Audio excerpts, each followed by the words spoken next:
Relax. You'd better enjoy your last moments as a bachelor. Who are those people over there? Oh, friends of hers, I think, from that newspaper she worked on. I wish she'd hurry up. I'd like to get the gang back to the newspaper. Well, that's Claire for you, even late at her own wedding. You know, I really hate the lizard. What do you mean? Well, I speak now as her editor, not as a disappointed suitor. Claire'd never make a newspaper woman, and you know it. Oh, I don't know. She dug up more hot social stuff than anyone the Tribune had had before. That takes talent. Personality, Hank, my boy, not talent. All right, so I appreciated her personality. You appreciated it. I was the one that brought her to your attention when she was only an $18 a week steno from a hick town. Remember? Very touching, Al. You can put that in your memoirs. She's marrying Hanneman now. Listen to the frustrated lovers. You know, if either of you guys had made furnaces instead of small talk, you might be in Hanneman's shoes now. Have one of mine.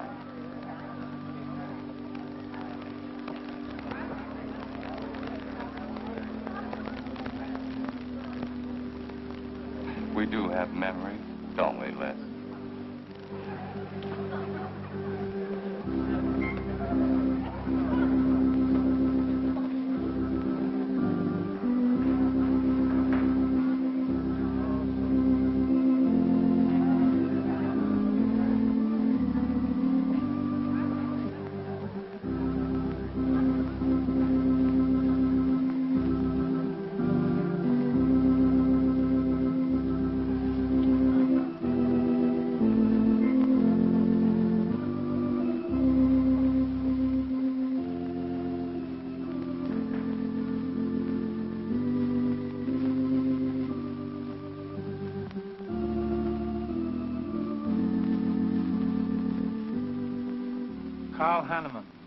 Wilt thou have this woman to be thy wedded wife, to live together according to God's ordinance in the holy estate of matrimony?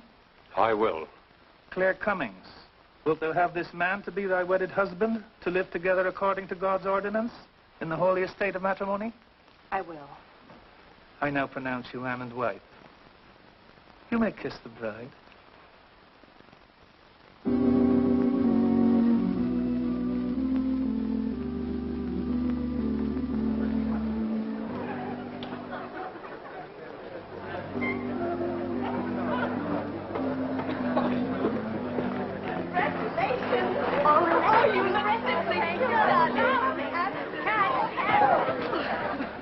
June, don't tell me I'm going to lose another employee. Don't worry, Mr. Doyle. I don't even have a boyfriend. We better go in now and cut the cake. We'll have to hurry, darling, if we expect to catch that plane. I'll be right in. I just want to say my goodbyes to a few of the gang. All right, but hurry. Thank you. Thank you.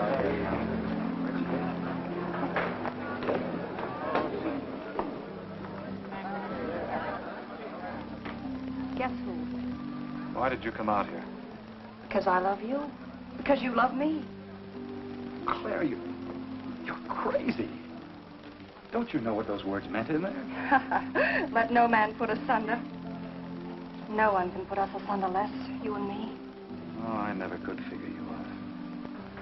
Except that, well, you make everything add up to spell Claire, don't you? Now, darling. You're even getting a sadistic kick out of having me at your wedding, me and the others. But there are no others. Only you. I'll think about you on my honeymoon. I'll write you. Miss me, Les. I know you both will be very happy. I beg your pardon. Thank you. I'm ready with my cameras, Mr. Hanneman. I've been looking for Mrs. Hanneman. You haven't seen her, have you? I believe you'll find her on the terrace.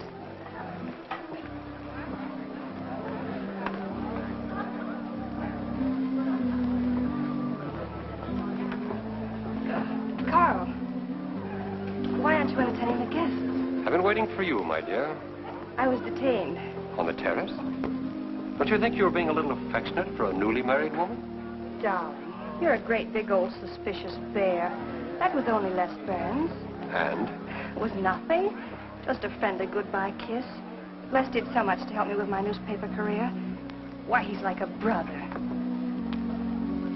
You're the only man for me, darling. Ever. They're waiting for us. Shall we cut the cake?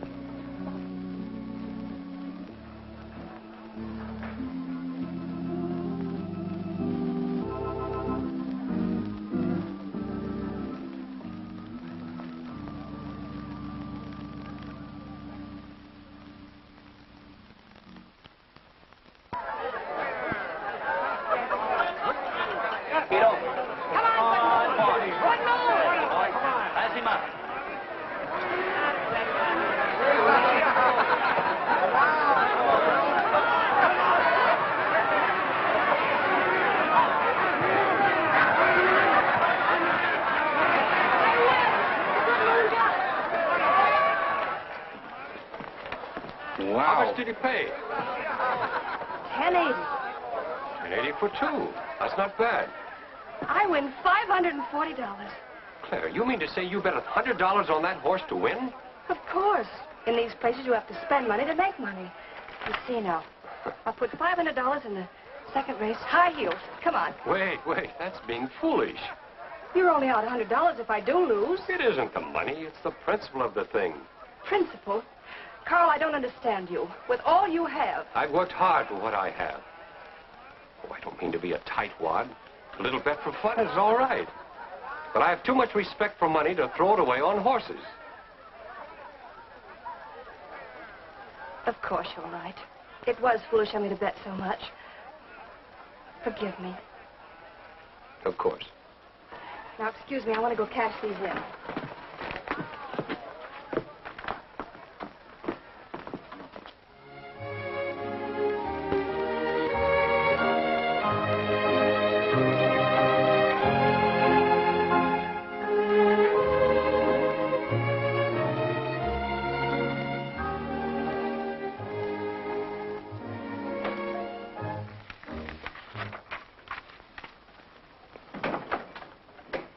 Hello, darling.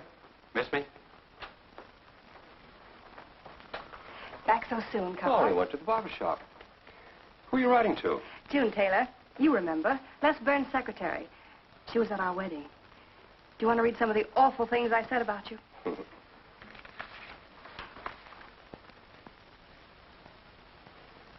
It's hard for me to believe that I'm so lucky as to have a woman like you in love with me. It's true, darling. Every word of it. I'm sorry, Claire.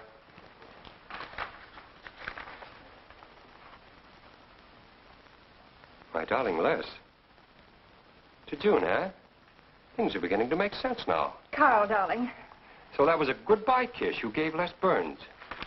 Well, Well, what do you want me to say? nothing. There's nothing you can say, I guess. I'm only glad I found out about it now. Carl, what are you going to do? I'm going back to San Francisco. We're through.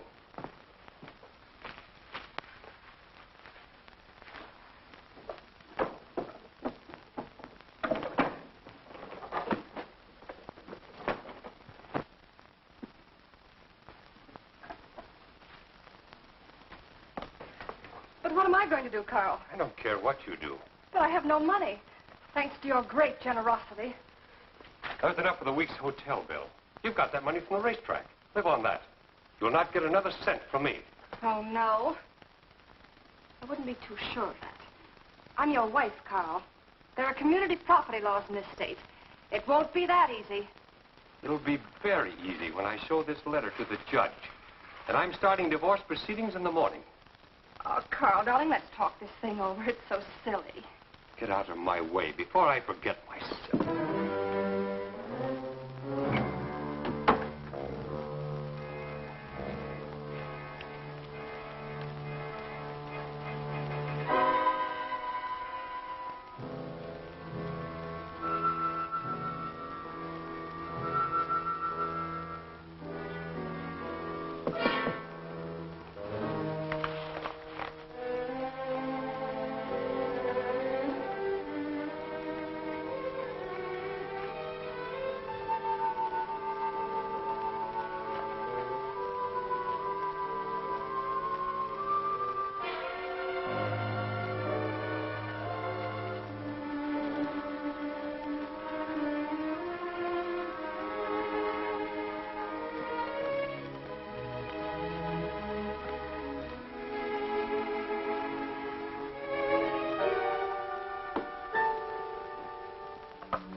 Would you please connect me with a house physician?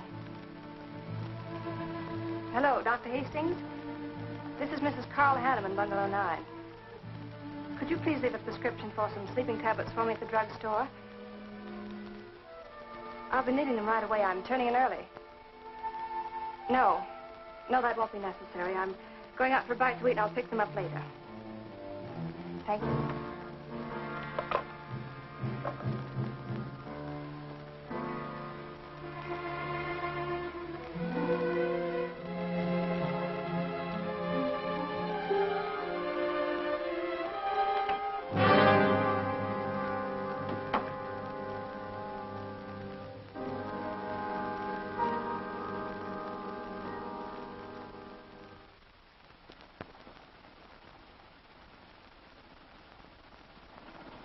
I want a new set of plugs in 42.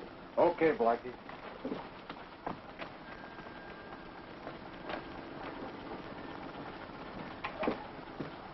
Are you Mr. Tellen? Yeah. I must reach San Francisco by tonight. I want to be back by morning. Can you make it? I can make it up and back if If what? this weather holds out and my fee is big enough. How much will it cost? $400.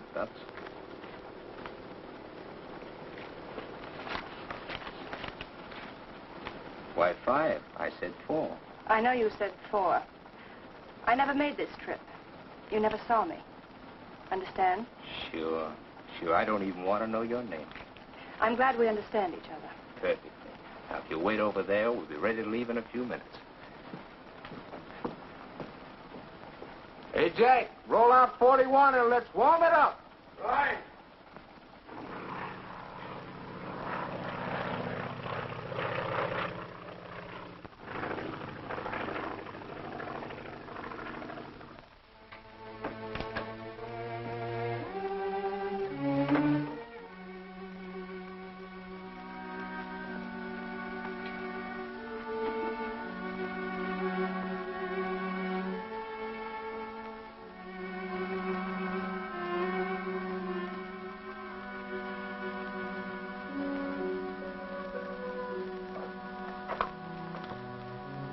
Room service, please.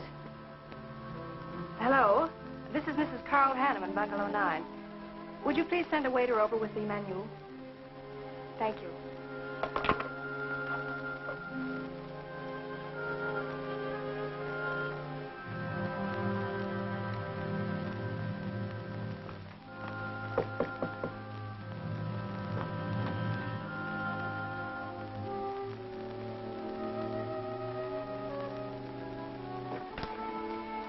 Good morning, Mrs. Hanneman. Good morning, Victor. Let me see. I think I'll take some orange juice and toast, coffee.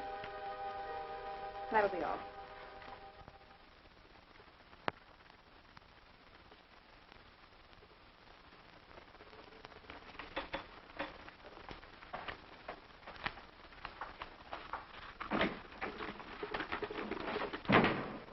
How was the ball game? That was no ball game. It was a track meet. 12-0. This all the mail today? Yes. By the way, I meant to ask you sooner, but I'm going to have a little dinner party tonight for a couple I know. You're invited if you're not doing anything. Well, sure. What's the occasion? They're going to be married soon. They're awfully nice kids. Married. And the trouble will really start. Mr. Burns' office. Long distance calling. It's Mrs. Hanneman. Hello, Claire. Hello, Les. I'm so glad I caught you at the office. How's the honeymoon? It was interrupted. Carl had to go back east yesterday. Business, he said. He wanted me to stay over, wait for him here. But I'm not. I'm coming back to San Francisco tonight. You think that's sensible? Of course not. But I'll see you again. Look, I want you to arrange a plane ticket for me. Reservations are so hard to get at this end, it'll be easy for you. All right, Claire. I'll take care of it tomorrow. Tomorrow won't do. I'm coming home tonight. Okay, I'll wire you back on the time. I know you'd help me. Be sure and meet me at the airport. I can hardly wait to see you. Goodbye, Les. Goodbye, Claire. June, get a hold of Hack Doyle. Have him get me a reservation on the 8 o'clock plane out of Los Angeles tonight. It's for Mrs. Hanneman. Are you planning to meet her? Yeah. Oh, I guess I'll have to cancel our dinner party tonight. It doesn't matter. Apparently, Claire can get anything she wants out of anybody at any time. Can't she?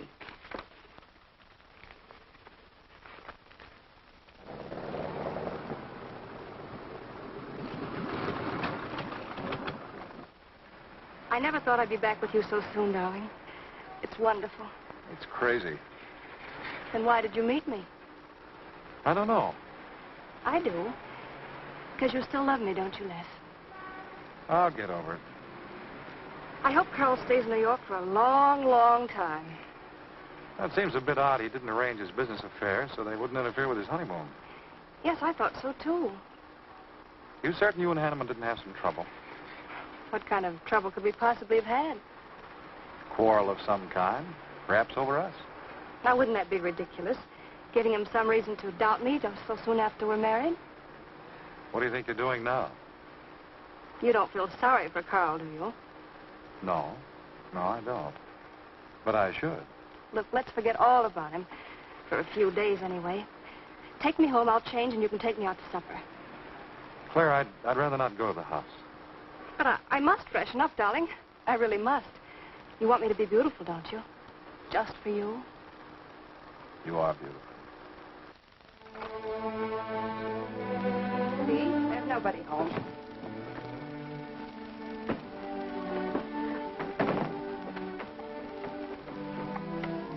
Wait in there, darling. I'll be down in a minute. Come here. Oh, darling.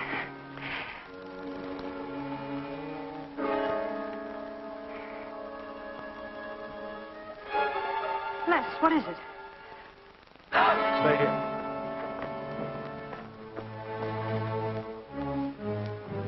Carl.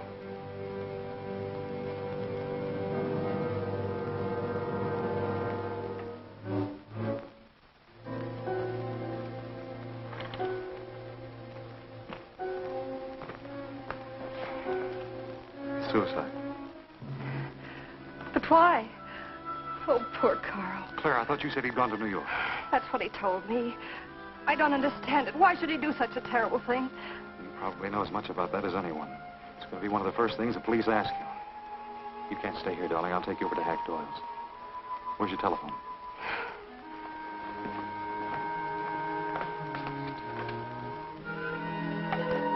Police headquarters, please.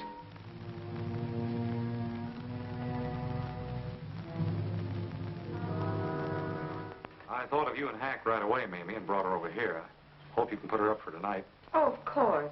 You can stay as long as you like, Claire. Thank you, Mimi. You're very kind. It's just too incredible.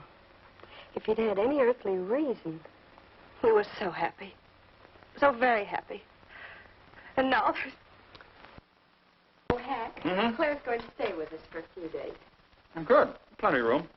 The police are over there now. Murdoch said he'd stop by here later. You sure it was suicide? Fairly sure. A man in Hanneman's position, a beautiful wife, and all that money? I don't get it. I don't either.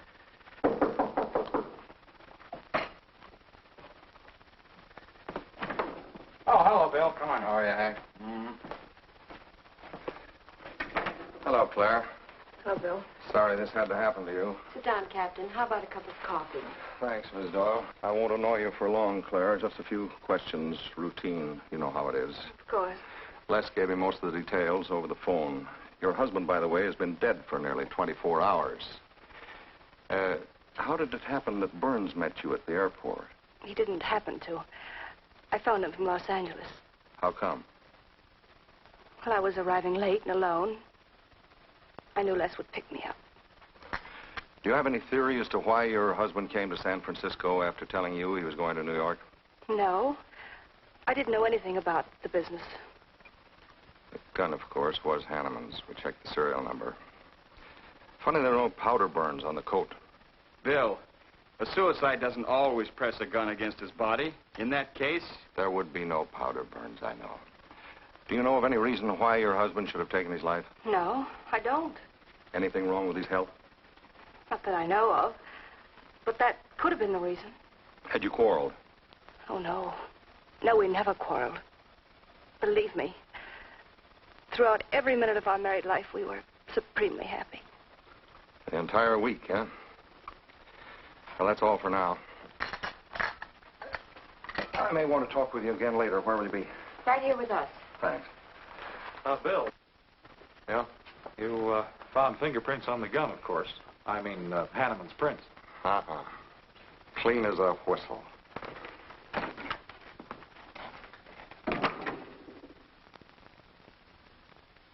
Certain Mr. Burns has the position you and Mrs. Hanneman found her husband? That's right.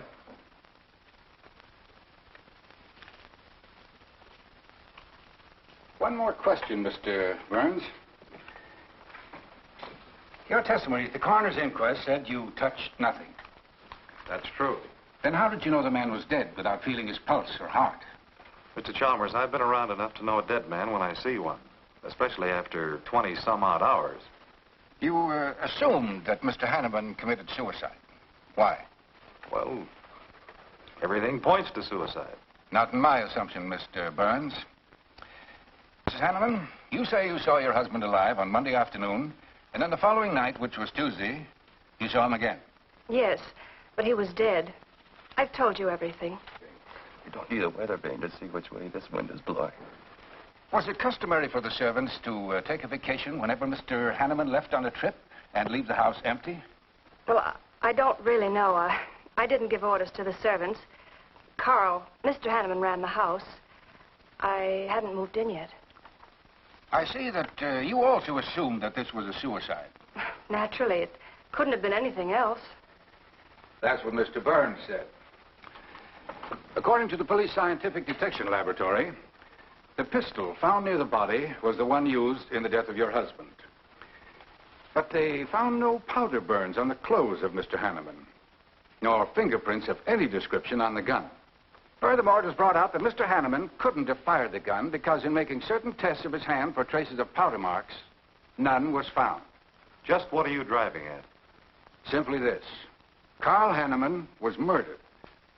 But unfortunately, I haven't enough evidence to hold either of you. You were out of town, and your alibi was proven. You're free to go. But let me give you a tip. I'm not buying any suicide theory, so the case will remain open.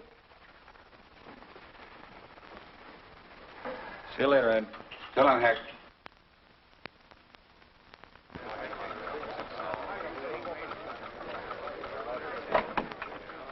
Good morning, Les. Just the guy I want to see. Yeah, about what? Oh, I've been assigned to do the follow-up on the Hanneman case. Oh, how'd you draw that? Oh, I asked for it. It'll be a dull job because there isn't going to be any follow-up. Just an ordinary suicide. Are you kidding? I never smelled an odor of fish so strong in my life. No fingerprints on the gun, and you call it suicide. So what? What makes you so sure? Can you give me a good reason for Hanneman killing himself? No, I can't. Perhaps he thought he had a good reason. And perhaps he didn't. So meanwhile, if I can dig up a plausible motive... Who asked you to dig up a motive, plausible or otherwise? I said, if I can dig up a motive, I'm willing to accept suicide. But if I can't, then it'll have to be murder. Still carrying the torch for Claire, Hyle? Not anymore. But somebody sure fixed it in a hurry for you to get Claire again. That's a nasty crack. So meanwhile, chum, walk a straight line. Or you'll have people thinking you took a shot at Hanneman. You got a lot of work to do, Al. You're so right, boss.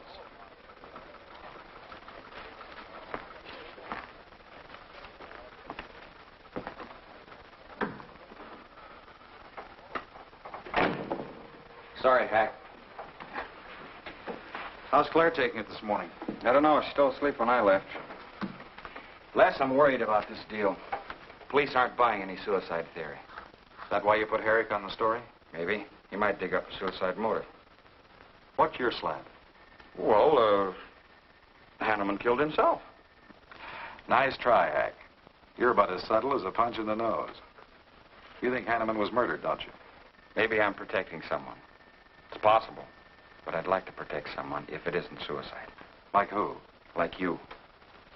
Who had a better reason?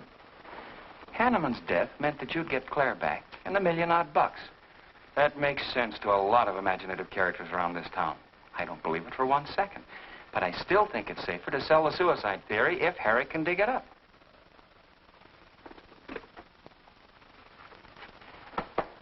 Thanks, Hack. But I didn't do it. Yeah? Send him in. Well, they're on the job.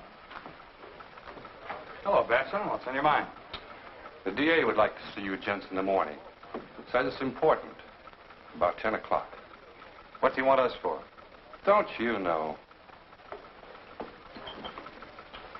Mrs. Hanneman's already got her invitation. See you tomorrow.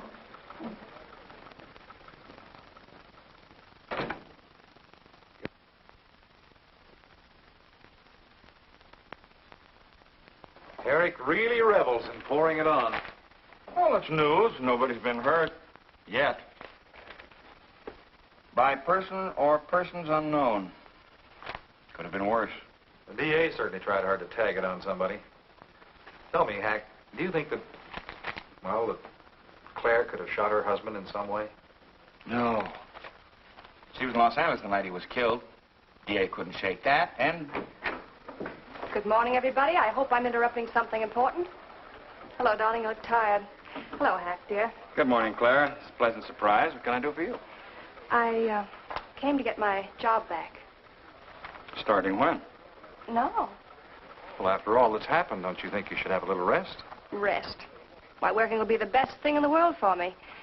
It'll keep me from thinking too much about poor Carl. After all, I must carry on. My life is still ahead of me. What's the real reason? Well, I do need a little cash.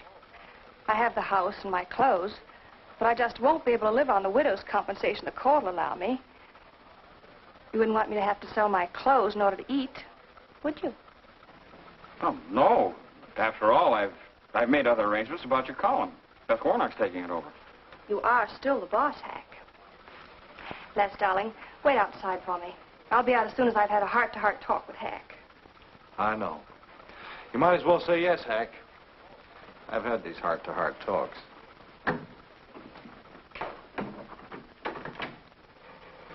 You will let me stay, won't you, Hack?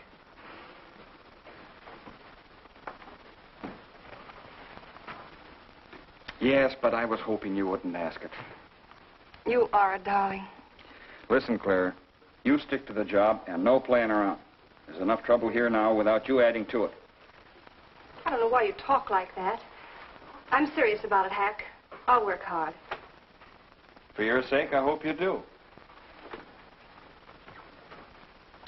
You are a dear. See you later.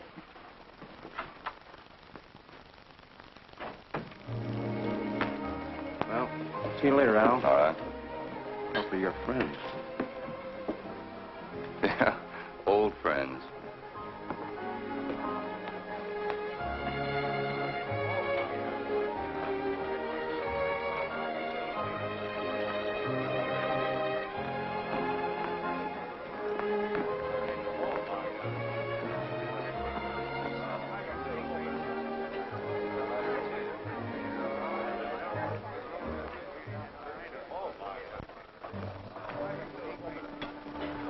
Two martinis, please.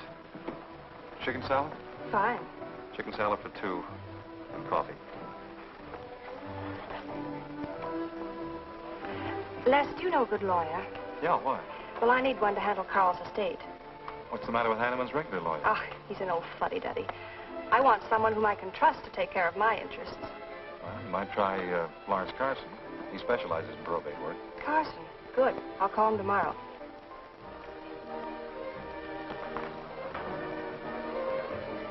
Do I know that man over there? You should. It's Stanley Mason. Our paper's backing him for Congress. Of course. Why, the pictures on his campaign posters don't do him justice. You know, I never could figure that guy. Every time I see him, he's with a different girl.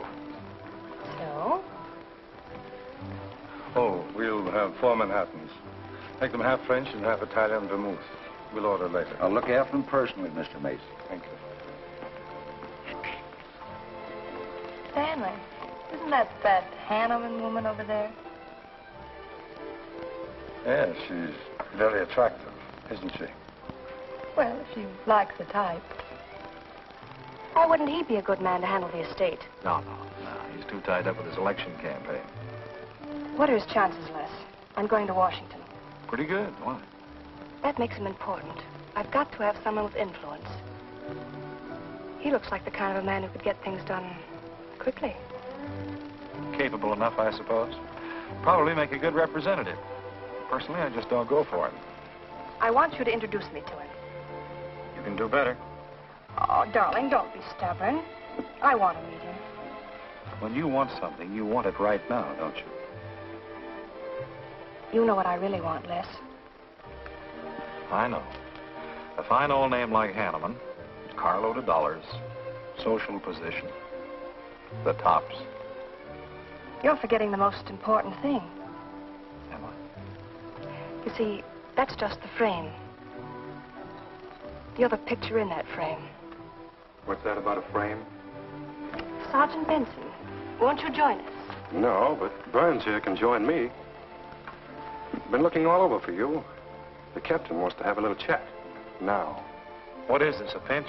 No, just an interview. It won't take long. It's too bad you couldn't have found me at 10 o'clock this morning. I was in a dentist's chair. I'm sorry, Claire. It's all right, darling. I'll wait for you here.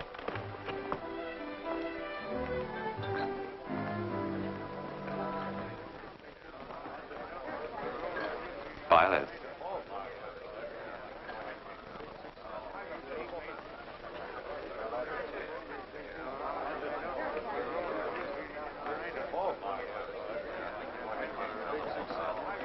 Hello, Al. Don't tell me they finally grabbed Les for murder. Wouldn't you like to hear me say yes? Yes. Well, don't stop the presses. Yet. You're the most composed dame I ever saw. I don't believe you give a hoot whether this case ever gets solved.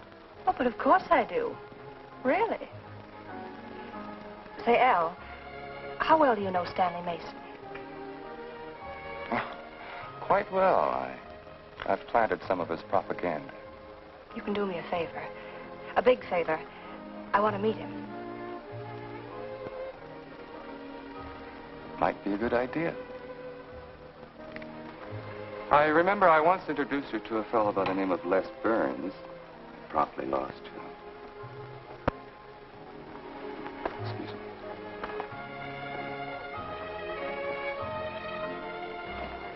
Stan, how are you? Well, hello, Al. Say, I have a young lady over here who'd like to meet you. Just take a minute. Well, all right. Excuse me? Excuse me. Claire, this is Stanley Mason. Mrs. Hanneman. I'm so glad to meet you, Mr. Mason. How do you do, Mrs. Hanneman? Won't you sit down? Sorry, I can stay but a minute. I know you think me rather forward, but being an attorney, you can understand my predicament. I'm desperately in need of someone to administer my late husband's affairs. I thought perhaps you could help me.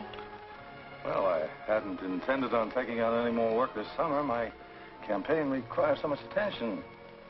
However, supposing you come to my office at, say, 4 o'clock, we can at least talk it over. Oh, thank you. I would appreciate it. Here's the address. So, until then... Oh, excuse me. Sorry. Thank you, Al. Don't mention it.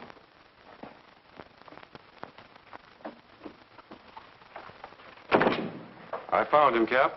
Right where I expected. With a grief-stricken widow. Only if she's grief-stricken... Skip it. Les, my boy, have a seat. Last time it was hello, Burns. Today it's Les, my boy.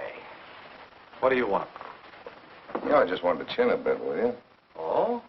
I didn't know I was that interesting. You live out in the Hanneman neighborhood, don't you? No, and you know it. But you go out to that neighborhood quite often, don't you? Yeah, so what? To visit friends. Oh, sure, that's right. There's Hack Doyle and his wife, June Taylor. Say, there's a clever little girl, huh? Your secretary, huh? Since when have you become so interested in my secretary? I thought you were a happily married man. Weren't you out in that neighborhood the night Hanneman was shot? Monday night? No, I wasn't. I played gin rummy with the boys in the press room. Went home to bed about 10 o'clock. He read the testimony, did the checking. Come on, Murdoch, what's on your so-called mind? Funny, we can't find any record of where you were between 10 o'clock and 8 the next morning when you had breakfast at Drake's coffee shop. Nobody saw you around your apartment house. Nothing so strange about that. People in my neighborhood mind their own business. I spent the night sleeping. You got an edgy temper today, Les. Aren't worried about anything, are you? I'm annoyed. Until you and the DA get this thing settled, nobody will get any rest. We may have the answer quicker than you think. The police expect to apprehend the criminal within 24 hours. Shall I quote that? You can write out the gags, Burns. You've been crazy about Claire for a long time, haven't you? That's right. You thought she was going to marry you. Then she married Hanneman. That must have been quite a jolt. I won't deny that either. So you must have been pretty sore at Hanneman for beating your time. All right, I suppose I was. You know, Burns, you've given out with all the motives a man needs for killing another. You don't need motives, Murdoch. You need evidence. Evidence? You just told me that you weren't near the Hanneman home last Monday night. I wasn't. And how do you account for your cigarette case being found on the Hanneman garden, still wet from Monday night's rain? I don't have to account for anything. To throw cold water on your mastermind, I tossed that away right after the wedding. Anything else you want to know? No, that's enough. Next time, be more careful when you talk to the captain. Listen, Mr. Benson, if I've hurt the captain's feelings or yours, arrest me. And I can sue, and you'll be back writing tickets for jaywalkers.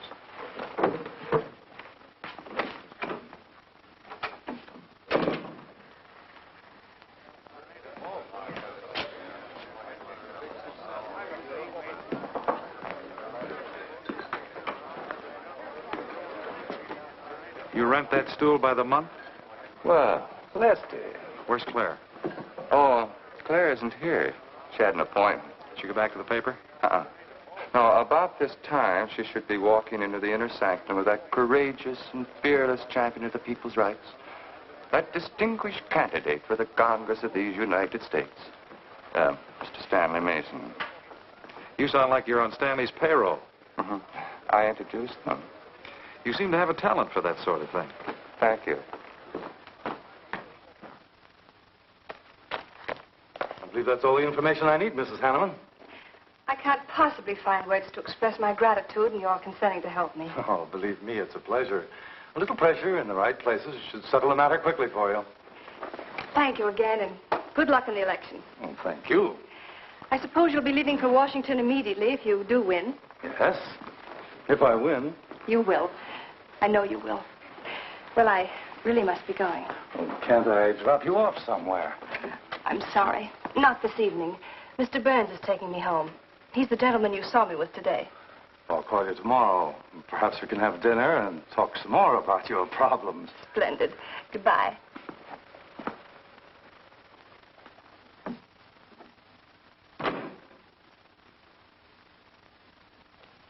Look, Claire, don't you think you ought to stay over at Hackdale's a little longer? Might be unpleasant. Oh, don't be ridiculous. Come on. Oh, Roberts. Good evening. Good evening, Mrs. Hanneman. We weren't expecting you home. We've made no arrangements for dinner. I've had dinner. Please take my bags to my room, and you and Christine take the evening off. I shan't be needing you. Thank you. Oh, Mrs. Hanneman, I just wish to say on behalf of Christine and myself that we're pleased that you're home, and we'll do everything we can to make you happy. Why, thank you, Roberts.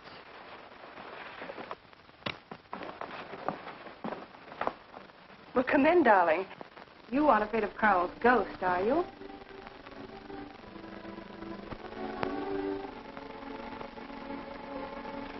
You'll never be happy here, Claire. Nonsense. I've done a little refurnishing. Well, that ought to help a little. Les, what did Murdoch want with you? You had an idea I might have paid a visit here Monday night.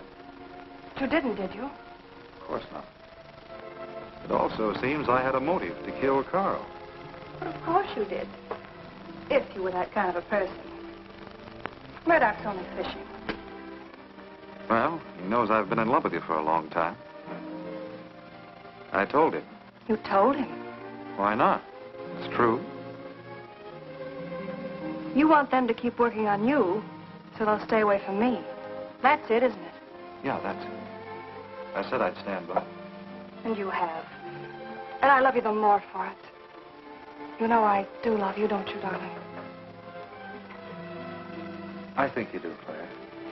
In a peculiar, mixed-up sort of way.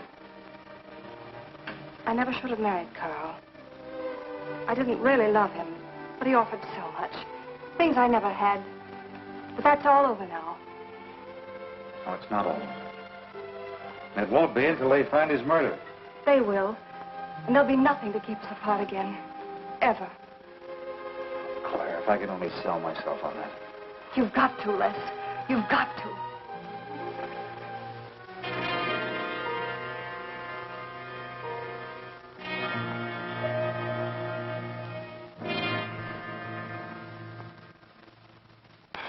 That little tidbit straight from the horse's mouth brings us to the 3-0 mark for today. See you around about this time tomorrow. Les Burns. You're pretty sharp today. That's the best column you've done in 2 weeks. Thanks. You say so. It must be all right. Hi, pal. Hello, Harry. Hear about your girlfriend? They dragged her in this AM. Murdoch and the DA gave her quite a going over. No use charging to the rescue, Les. Stanley Mason already beat you to it. What do they want with her, Al? Well, it seems they had a hunch Claire made a fast round trip into town the night her hubby joined his ancestors. Seems they thought her alibi about being in L.A. the whole time was the bunk. Oh, that's ridiculous. Oh, is it? Well, you'd know more about it than anyone. Jones, put that through, please.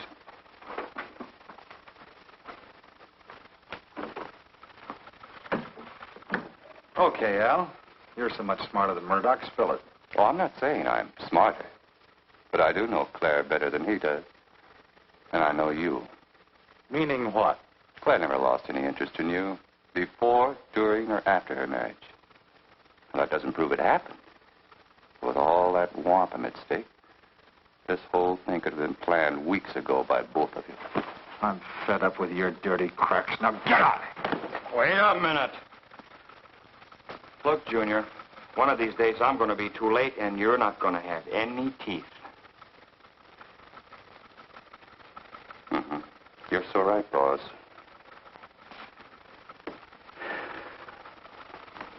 What's wrong, Les? Nothing. Forget it. The way you want it? If anybody wants me, I've gone for the day. Have one for me, too.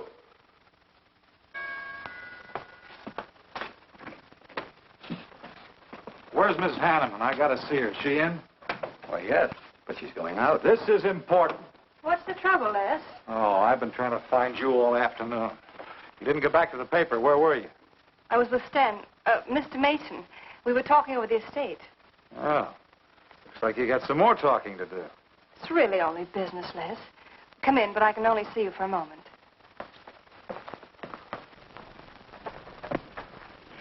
You've taken on quite a package tonight, haven't you, Les? Oh, I've had a few drinks. Sitting over at Renard's. Been thinking things. Crazy things. About me? Yes, you. Murdoch and the DA asking you all those questions. Nothing to be disturbed about. I'm not so sure. Why do you say that? Were you in this room Monday night? What?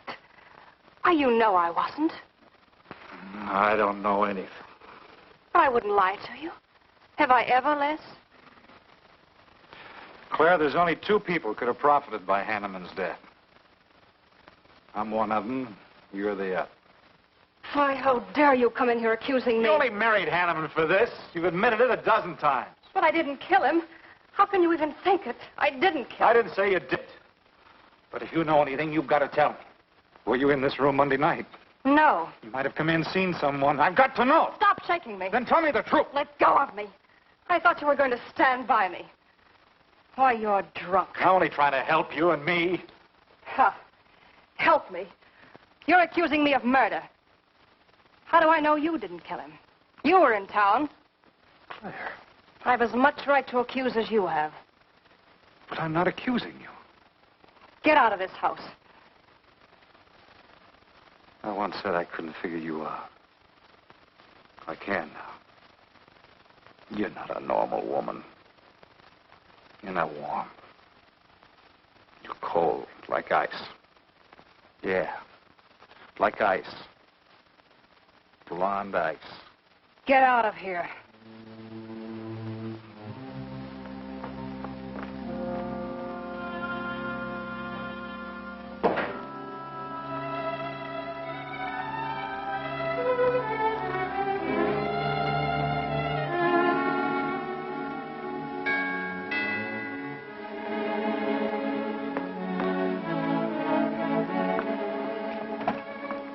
Hello, thought it was...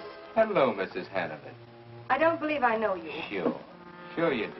Let me come in. We can talk better inside. In there. Now, what do you want? Well, I saw your picture in the paper, and I found out who you were. I figured we could make a deal. Deal? I was going to call on you last night, but you had company, and I had to see you alone. What kind of a deal? Seems that plane ride last Monday night returned big dividends. I paid you to forget me. I thought I could trust you. Sure. Sure you can trust me. But it's hard to forget murder for any $100. Why, you dirty double... I don't like that word. All right, we'll forget what happened to Hanneman. I'll go along with you on that suicide story. That is providing there's a little consideration of, let's say, 50 grand. $50,000? Why, I don't have that kind of money. This estate's in probate. I won't receive a thing for months. I can wait. But in the meantime, I'll take this. I know a little man who'll lend me money on it. All right. All right. Just don't come near this house again. But I will keep in touch with you. Quick, out the terrace door. And don't forget, Mrs. Hanneman, I'm not kidding about that 50G.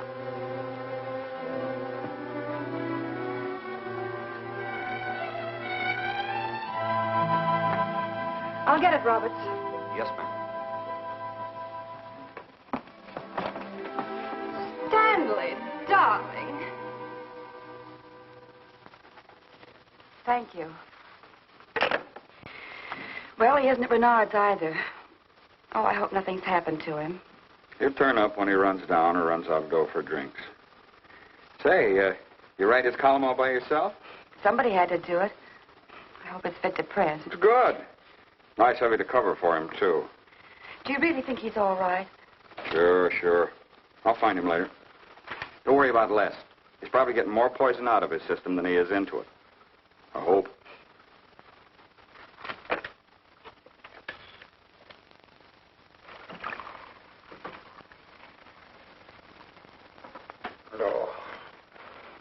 Oh, June.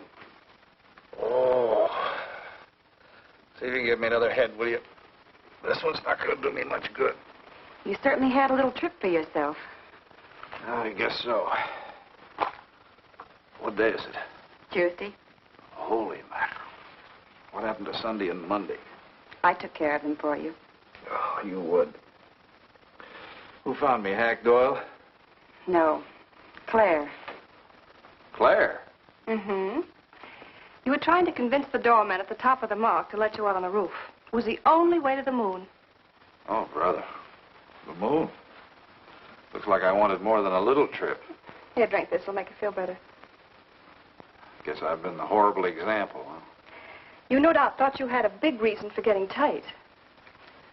Yeah, I had to get away from something. Something wasn't good for me. Have any luck? I don't know. I'm never going through this again, I can assure you of that. June. Well, I guess I'd better get back to the office. Thanks a lot for looking after me, June. I'll be down after a while, if I can make it. Don't hurry.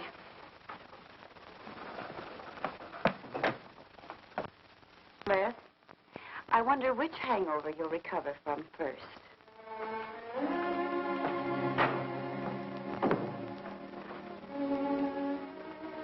I thought we were all washed up, Claire. Les, for everything I said the other night, I'm terribly sorry. I guess I was a little mixed up myself. Forgive me, darling. I must have been out of my mind to say such awful things to you. I realized the truth later. You were afraid for me because you loved me. That was it, wasn't it? Yeah, maybe it was. I just couldn't believe that. Look, let's forget all about it. We know there's nothing to worry about. There never was. We know that, don't we, Les? Sure, Claire. Sure.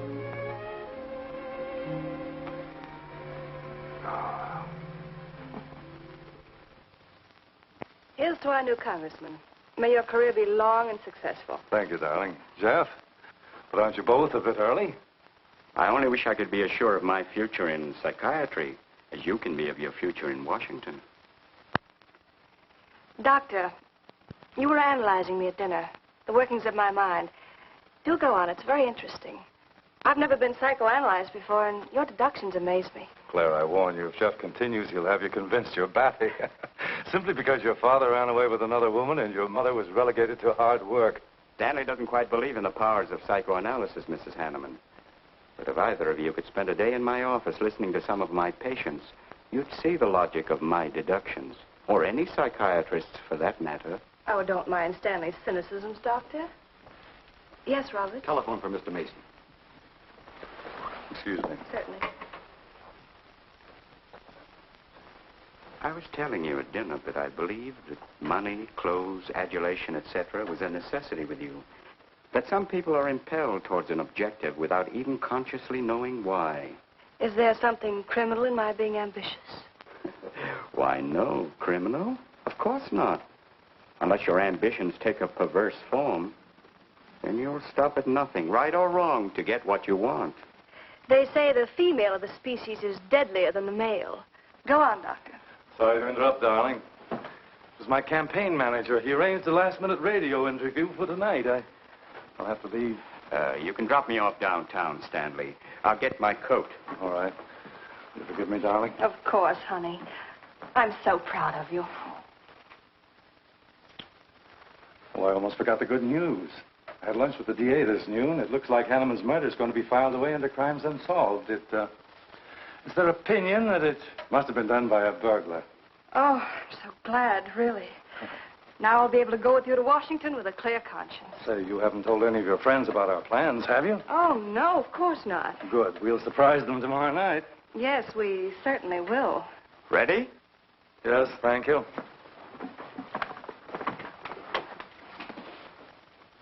Good night, Clara. Good night. Mrs. Hanneman, please don't take my mental probing too seriously. You're a very charming hostess. So don't worry. I never worry. Good night. Good night.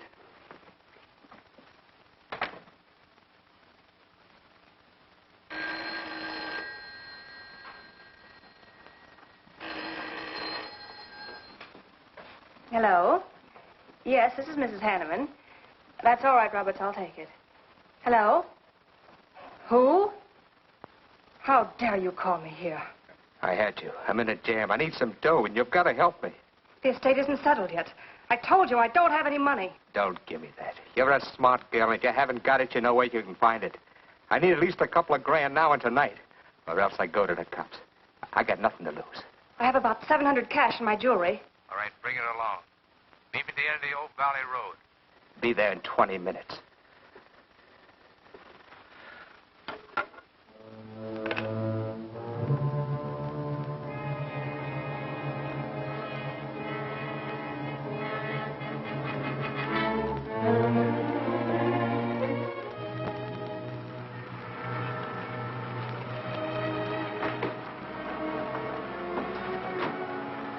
Did anybody follow you? No, Then stop being nervous. I'm not nervous. You are. All right, give me this stuff and let's see if I can use it. These look all right. I got into the bookies for a couple of grand. They're bad little men. I've been stalling. Tonight they told me, pay off or else. They wouldn't kill you for $2,000. They'd kill for a lot less. That's why I had to put the bite on you. Thanks, Mrs. Hanneman. I wouldn't double-cross anybody. Not unless I had to. I wouldn't double-cross anybody either, Blackie. Unless I had to.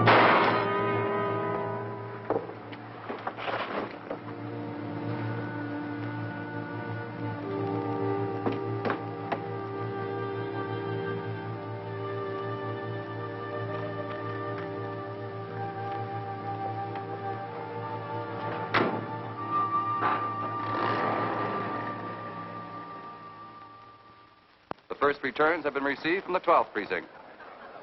Mason, 311, Jeffers, 282, and Allen, 91. That just about cinches it. If I can do that well in the 10th, I can carry them all. My gratitude, Doyle. Without your paper in back of me, I wouldn't have had a chance. Think nothing of it, Mr. Mason? We're glad we backed the right man.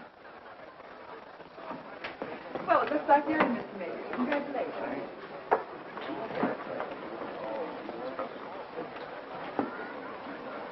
Seen Les and Claire yet tonight? No, I guess she's waiting to make her grand entrance. It's about 100 times you've asked for them, huh? What gives?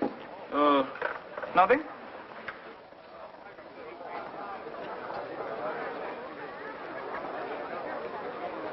Mr. Doyle, looks like we have a new congressman. Yes, it does. I'm sure he's going to be a good one. I hope so. We backed him. Hello, Claire. Hi, Les. Hi, Hank. Oh, good evening, Claire.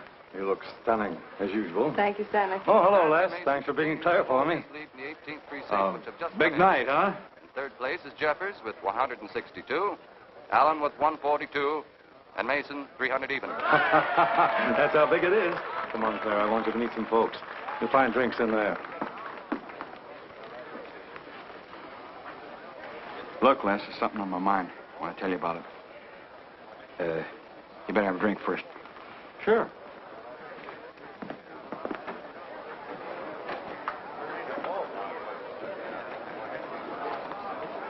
Hi, folks. How's the brawl? Well, at least the liquor's good. Well, Junie, aren't you a pretty thing tonight? Well, it's about time you noticed me. The trouble with you men is you always have ink in your eyes down at the office. Have a fresh one? No, thank you. This will do. Les. I'll talk to you for a minute. Excuse us. What gives? Did you come with Claire tonight? No, I came with my Aunt Martha from Penobscot. No, I'm serious. You saw her come in with me. You better get her out of your system, but right now. What are you talking about? Things are fine with us now. She couldn't be sweeter. You should have seen her earlier, helping me get things ready for that little party up at my place tonight. How about a speech, Mr. Mason? We haven't had one. Come on, Stanley. Yeah, give us a speech. That's all I need. Now, wait a minute. Speech, all right. If you want a speech, you shall have it. Ladies and gentlemen, I want to introduce to you a very lovely young woman, better known to you as Claire Cummings. I am happy to announce that she has bestowed upon me the great honor of consenting to become my wife. This is a dirty, low-down trick, but I'm glad it's happened. Someday I'll tell you why.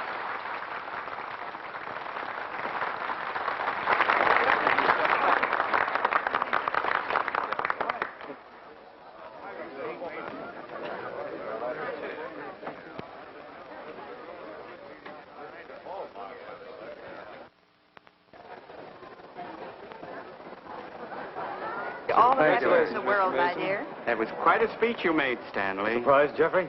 Aren't you going to congratulate us, Doctor? It's customary. Hate to take you away at this moment, Stanley, but there's something I must talk to you about. It's important. But of course, Jeffrey. Will you excuse us? I know you'll enjoy living in Washington. When do you plan to have the wedding?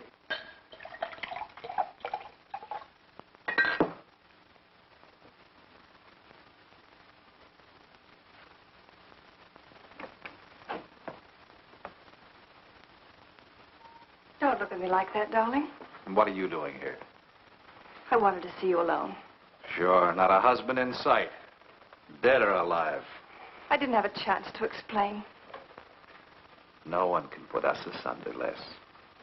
You and me. It was more effective last time with wedding music, remember? Oh, you're cruel. I didn't mean to hurt you, and you are hurt, aren't you? That's how much you bother me now. Not a quiver. What about your heart? Claire Cummings, Hanneman, Mason. If this keeps up, you won't be able to get your initials on your silverware. I can't help it, Les. I do love you, but you could never give me the things I must have. Money, importance. With me, they're a necessity. Oh, stop it, Claire. You're like a poison. Take a little bit and you're finished. But too much becomes an antidote. All right, darling. But if we've really come to the end...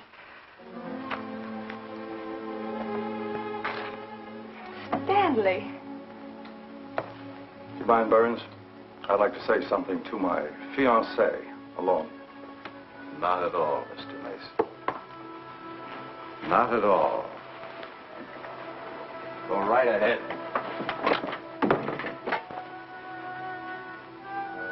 The congratulations are hardly over before I find you in the arms of your old sweetheart.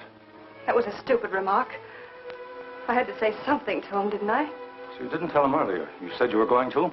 Well, I couldn't find the words. Is that why you're angry? Oh, darling, let's not quarrel.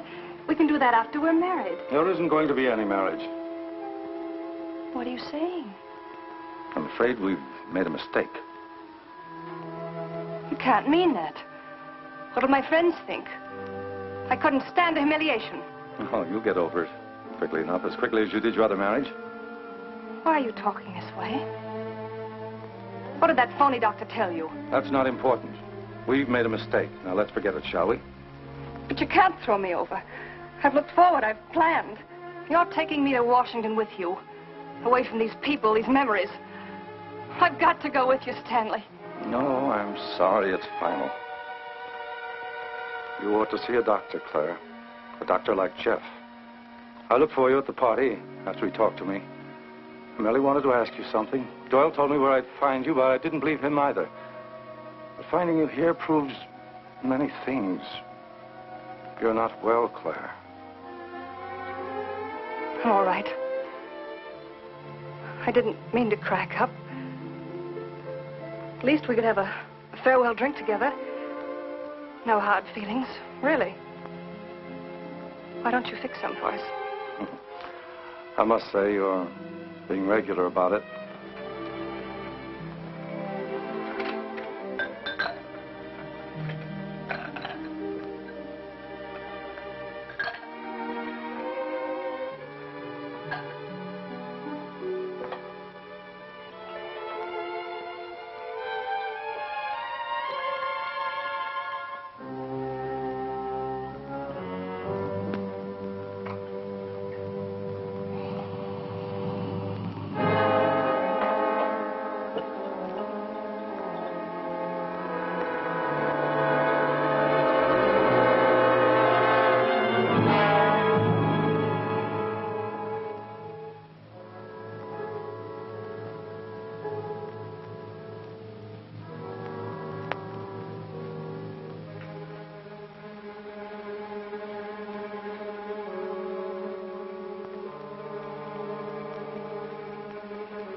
Claire. What have you done? I did nothing. You killed him, Les. I killed him? Don't you remember? You came in just a few minutes ago. You saw us talking. You looked funny. Crazy. You said you were going to kill Stanley because he stole me from you. So you picked up the knife and you stabbed him. You're out of your mind. No, I'm not. You're insane. No. No, I saw you do it. You dropped the knife and you ran out the door. I tried to stop you. Came in just a few minutes later. Right now. You murdering little idiot. Les, don't! Mason, you won! Alan just conceded the election! You're going to... You're going to go. You made it on its minute right there.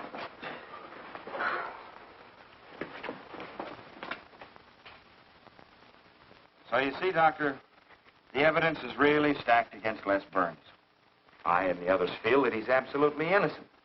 Now, I asked you down here to see if there wasn't something you could do to help us prove Les is innocent and Claire's guilt. Because just as sure as my name is Hack Doyle, she's framed him. I agree with you 100%. I am positive that Mrs. Hanneman killed Stanley. But because of her testimony and finding the knife in Les's hand when you arrived at the scene, the police could come to only one conclusion. Surely there's something you can do to help him. He's innocent. I know he is. Look, you were once connected with a big city police department. Then you must have run across cases of this sort. I know now that Claire Cummings is a nut if I ever saw one. Yes, you're right, Mr. Herrick. I'll at least have a try at it. I'm just as interested in finding Stanley's murderer as you are in proving Mr. Burns' innocence. Now, I have a plan that might break her down.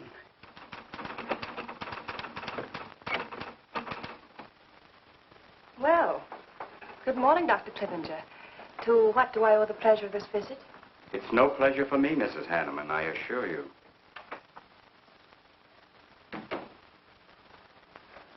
I just came to ask one question. Why did you kill Stanley Mason? What? How ridiculous you are, Doctor. Am I? You see, I had a talk with Stanley last night concerning your betrothal and advised him against it. It's safe to assume that when he came to tell you there wouldn't be any marriage, you killed him in a fit of anger and then concocted a story to implicate Mr. Burns. It's the most absurd accusation I ever heard. You seem to forget that Les Burns' fingerprints were found on the knife and that he was seen standing with it in his hand. The police have all the facts, Doctor. Not all of them. All they need to convict Les Burns. Do you mind if I finish my column? No. Why, no.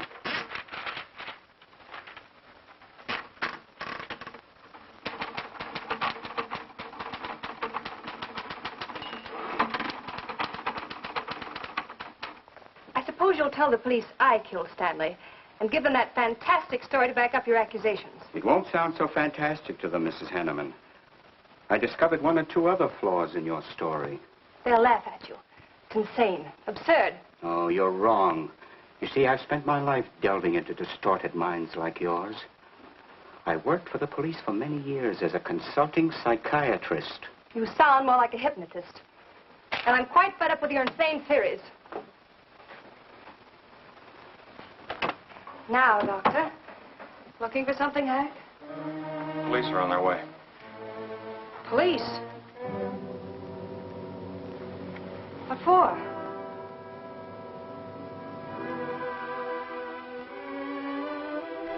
Oh.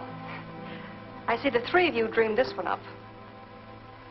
Well, as long as you're going to have me arrested, you might as well read my last column. Go ahead, read it, Hack. Read it out loud. I killed Stanley Mason. I killed Carl Hanneman. I killed Blackie Talon. You didn't know about Blackie, did you? You hid that story on page 5. Unsolved robbery and slaying.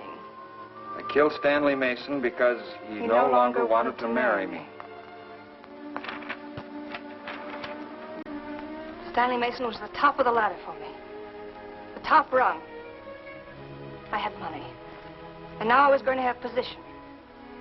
He was taking me to Washington with him. I could leave then without making the police suspicious.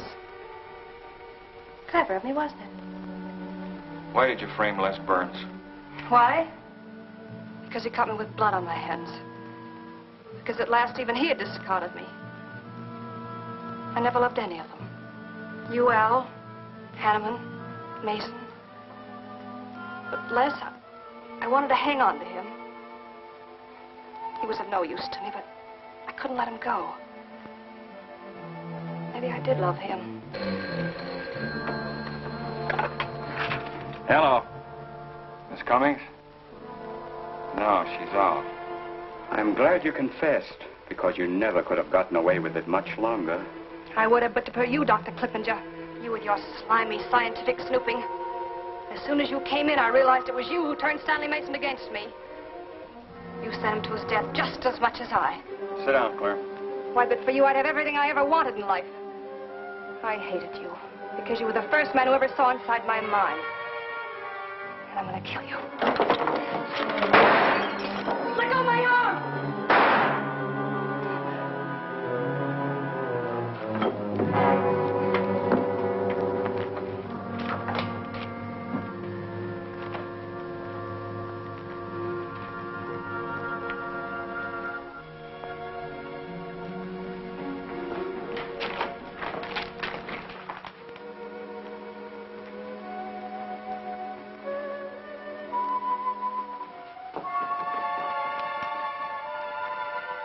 were a little late, Murdoch.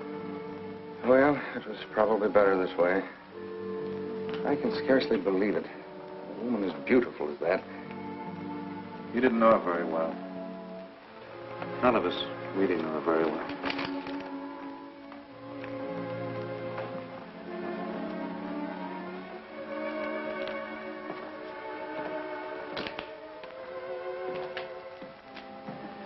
She wasn't even a good newspaper woman.